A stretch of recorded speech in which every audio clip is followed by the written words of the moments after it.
All right, so we're diving deep today into all the stuff you sent about the subconscious mind. Yeah. It seems like you're really into this Dr. Joseph Murphy, Mhm. and wow, you've got a ton of YouTube videos here, like full audiobooks and lectures, even just little snippets. It's amazing. Yeah, there's a lot. You must be really looking to kind of unlock some serious personal growth potential. Yeah, definitely. And I gotta say, I'm excited to explore this with you. Me too. I mean, Dr. Murphy's work, it's fascinating how even decades later, it still resonates with so many people. Oh, absolutely. It seems like everyone's trying to tap into that inner power. Definitely. And his central message is so powerful too. Yeah. What is it about his work that really stands out to you? Well, I think what's really striking is this idea that we all have this incredible force inside us. Okay. The subconscious mind, he calls it this treasure house. A treasure house. Yeah, just waiting to be opened. Okay. I'm intrigued, but a part of me is also wondering, like, if this power is in all of us, Right. why aren't we all living these, like, amazing, abundant lives like Dr. Murphy describes? What's the catch? Well, that's the thing about the subconscious mind.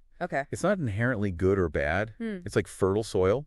Whatever you plant there will grow. So it's like our thoughts actually have power. Absolutely. He uses this analogy of a piece of magnetized steel. Okay. Incredibly powerful when it's charged, Right. but useless when it's demagnetized. It's the same with our subconscious. Oh, I see. If we're always feeding it negativity, self-doubt, fear, Yeah. that's what's going to show up in our lives. So it's not just about, like, positive thinking then. No, not exactly. It's about actually changing, like, the core programming of our minds. Exactly. It's like having this super powerful computer with outdated software. Yeah. You can try to run the latest programs, but you're going to run into problems. Right. Glitches, errors. Yeah, exactly. So we need to rewrite those outdated scripts in our subconscious. Okay, so replace limiting beliefs with ones that are more empowering. Exactly. He calls this subconscious programming. Okay, subconscious programming. Got it. Yeah. But how do we actually do that? Well, Because some days, honestly, it feels like my mind is just a runaway train. right? Just anxieties and to-do lists. Yeah. Yeah, I feel that.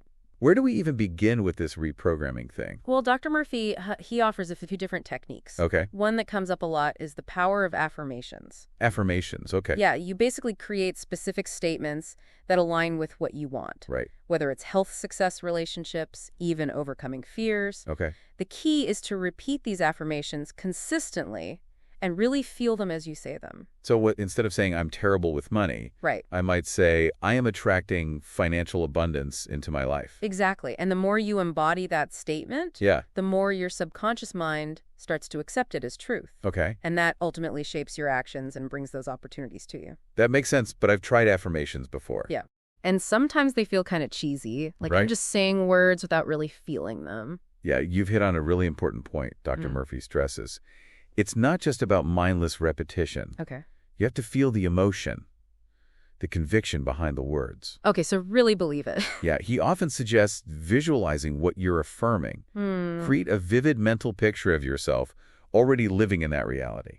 Oh, so if I'm affirming financial abundance, I might picture myself comfortably paying my bills. Exactly. Maybe taking that dream vacation. Yeah. And feeling that sense of security and freedom. Precisely, by engaging not just your mind, Right. but also your emotions and imagination. You're sending a much stronger signal to your subconscious. Okay. It's like hitting the save button on those new beliefs. So this is starting to feel less like woo-woo and more like a practical guide to rewiring your brain. Exactly. And speaking of rewiring, Okay. Dr. Murphy talks a lot about healing, Okay. both physical and emotional, through the power of the subconscious. Right. I remember some pretty wild stories from those YouTube videos. Oh, yeah. People healing themselves from illnesses, overcoming things that seemed impossible. Yeah. I have to think some of it sounded a little too good to be true.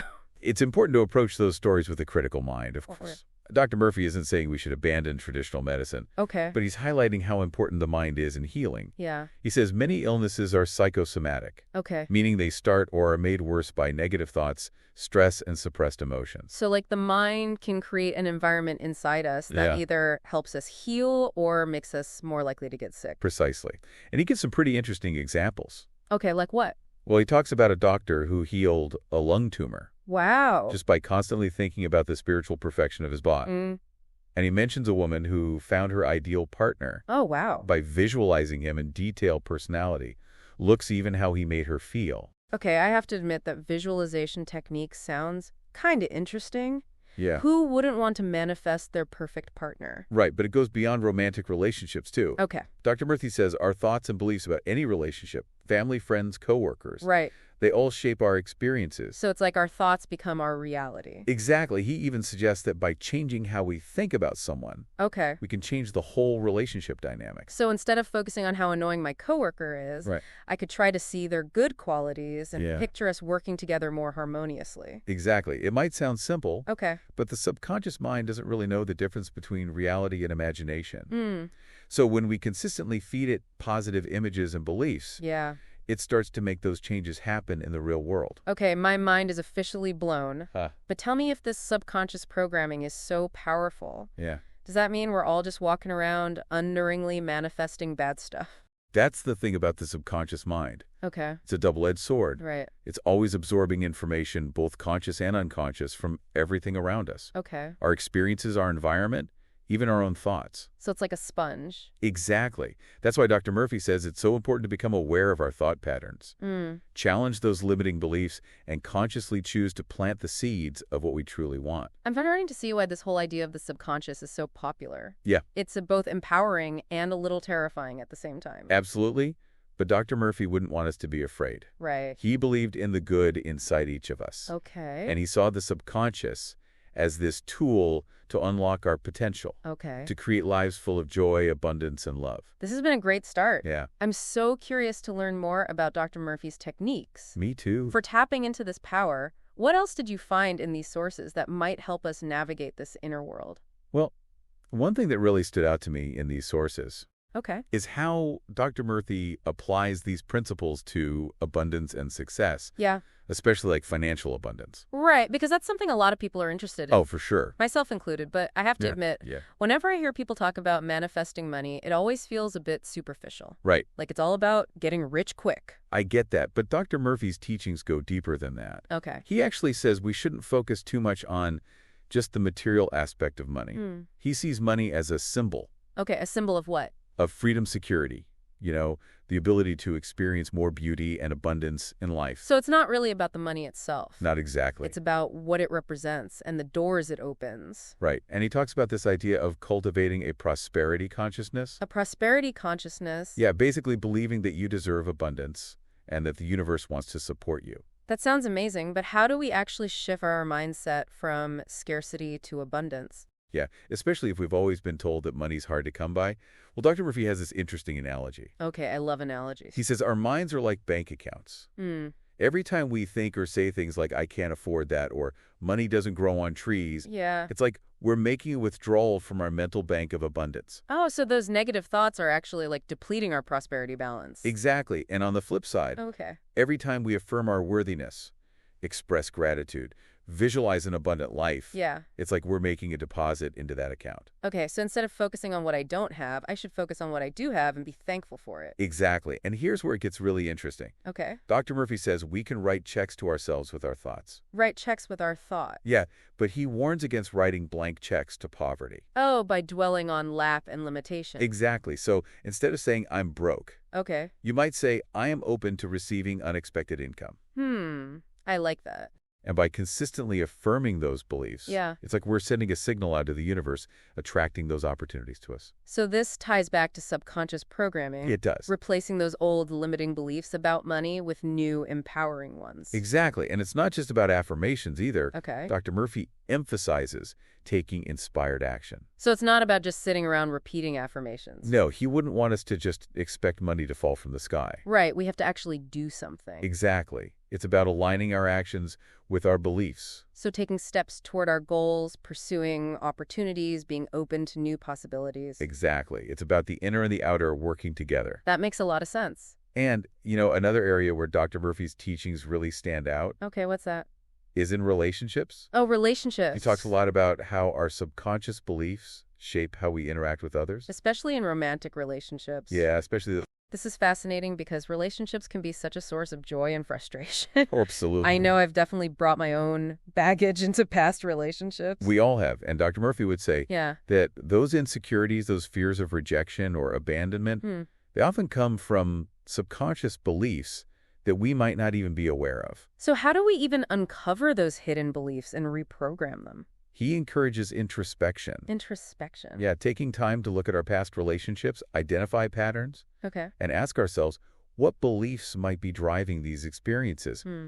He also really emphasizes self-love. Self-love. Yeah, he says until we truly love and accept ourselves, Okay. we'll constantly be looking for validation and approval from others. So we're trying to fill a void inside us with external validation. Exactly, and he suggests using affirmations to cultivate self-love, Okay. like I am worthy of love or I am perfectly imperfect. I love those. I can already feel my inner critic calming down. Haha, that's great. And Dr. Murphy also has some practical advice for attracting a partner. Oh, okay. Tell me more.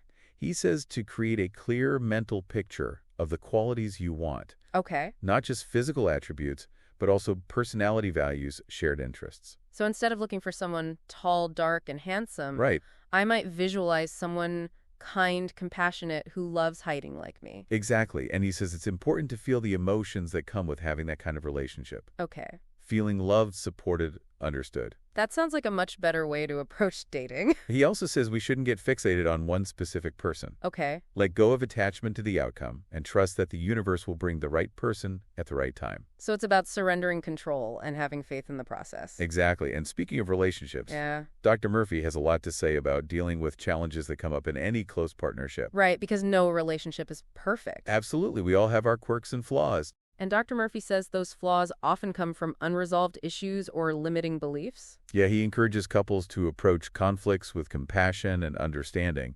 recognizing that their partner is probably acting out of pain or fear. So instead of getting defensive or trying to win an argument, Right. we should try to see things from their perspective. Exactly. And he encourages couples to focus on their partner's good qualities, Okay. expressing appreciation and gratitude for the things they bring to the relationship. So shifting the focus from what's wrong to what's right. Exactly. And he even has some techniques for dealing with difficult people. Okay, like what? He suggests mentally blessing those who annoy you. Mentally blessing them. Yeah, sending them thoughts of love and peace instead of getting caught up in resentment. That's interesting. It might be more effective than getting into a power struggle. Yeah, I can see that. He also stresses clear communication, Right. expressing our needs and expectations in a loving and respectful way. So finding that balance between setting boundaries and staying connected. Precisely. And he reminds us that building a harmonious relationship is an ongoing process. It takes work. It takes effort, patience, and a willingness to grow together. This is all so insightful. I'm seeing how interconnected all these principles are. Right. From healing and abundance to relationships and overcoming fear. It's all connected. And my head is spinning with all these new ideas. I know it's a lot. What else did you find that might help us put all this into practice? Well, Wow. Okay, so we've covered so much ground already. we have. From rewriting negative beliefs to attracting abundance and even improving our relationships. Yeah. It's amazing how Dr. Murphy ties all these areas of life together. It is. It all comes back to the power of the subconscious mind. Exactly. And it's not just about improving our outer world. Right. Dr. Murphy really emphasizes our relationship with ourselves. Okay. Our self-image and self-worth. That makes sense. I know self-doubt has held me back in the past. He said that self-doubt comes from subconscious programming, Hmm. those old negative tapes playing on repeat. Yeah, it's like there's this inner critic always whispering doubts and fears. Exactly. And those tapes often come from childhood experiences, societal conditioning, even past traumas. So how do we silence that inner critic? Well, one of the things Dr. Murphy recommends is forgiveness. For goodness. He says it's not about condoning bad behavior, Right. but about releasing ourselves from resentment, anger, and bitterness. I've always struggled with forgiveness, especially when someone's really hurt me. I understand, but he'd say holding on to those negative emotions is like drinking poison and expecting the other person to die. Wow. It only hurts us in the end, blocking our energy and preventing us from experiencing true happiness. So forgiveness is more about freeing ourselves than the other person. Exactly, and it's not a one-time thing. Right. It's an ongoing practice of letting go of those negative emotions, seeing things from a different perspective, Okay. and cultivating compassion for both ourselves and the other person. That's helpful. It feels less like weakness and more like a choice to move on in the past. And he offers some techniques for cultivating forgiveness. Like what? Repeating affirmations like, I release the past and forgive myself, or I choose to see this situation with love and understanding. It's interesting how affirmations keep coming up as a tool. They're powerful, especially when combined with visualization. Right. He suggests picturing yourself letting go of those negative emotions. Okay. Maybe visualize them as dark clouds disappearing or a heavy weight being lifted. I like those. I can really see it. Now, another key part of Dr. Murphy's teachings Okay. is this idea of connecting with what he calls cosmic power, or infinite intelligence. Right, tapping into that universal source of wisdom and energy. Exactly, but it can seem a bit abstract. Yeah, how do we actually access this cosmic power? He suggests things like meditation prayer and spending time in nature. He believes that when we quiet our minds and embrace the silence, we can tap into a deeper source of guidance. So creating space for that wisdom to come through. Exactly, and he emphasizes listening to our intuition. That gut feeling. Yes, those hunches and inner nudges that guide us. I've definitely had those, but I often second-guess myself. He'd say that's our rational mind trying to take over. Ah! He encourages us to trust those inner promptings even if they don't logically make sense. Because our intuition is connected to this vast cosmic intelligence. Exactly. It's like we have an inner compass pointing us towards what's best for us. But we have to learn to trust it. And he suggests using affirmations to strengthen that connection. Okay. Things like, I am guided and supported by infinite intelligence, or I trust the wisdom of the universe. This is feeling less like woo-woo and more like a guidebook for living with purpose. And speaking of purpose, Yeah. Dr. Murphy talks a lot about finding and living in alignment with our unique gifts. Okay. He believes we all have a purpose to fulfill, and by living it, we experience true joy. I love that, but sometimes I feel lost when it comes to my purpose. He'd say it's often revealed through our passions and what excites us. He encourages exploring different things, experimenting, and paying attention to what brings joy. So following those breadcrumbs of inspiration. Exactly. It's not about having a rigid plan, Okay. but approaching life with curiosity and adventure. And he reminds us that our purpose can change over time. It's a journey. It is a journey of growth and discovery. This has been incredible. I feel like I have so many new tools to work with. I'm glad to hear that, and remember, this is just the beginning. There's always more to learn. Exactly, Dr. Murphy's work is full of wisdom. As we wrap up, is there one final piece of advice from Dr. Murphy that you think our listeners should consider? You know, one thing he really emphasizes is the importance of silencing the mind. Silencing the mind. Yeah, finding stillness, quieting those thoughts, and creating space for deeper wisdom to come through. It's hard to hear that inner voice when we're always bombarded with distractions. He suggests things like meditation, mindfulness, or just being in nature. Okay. Anything that helps us disconnect from the noise and reconnect with our inner peace. It's a beautiful thought to step out of the chaos and into a space of stillness. Exactly. Who knows what we might discover there? This has been an amazing deep dive into the power of the subconscious mind. It has. Thanks for joining me. It was my pleasure.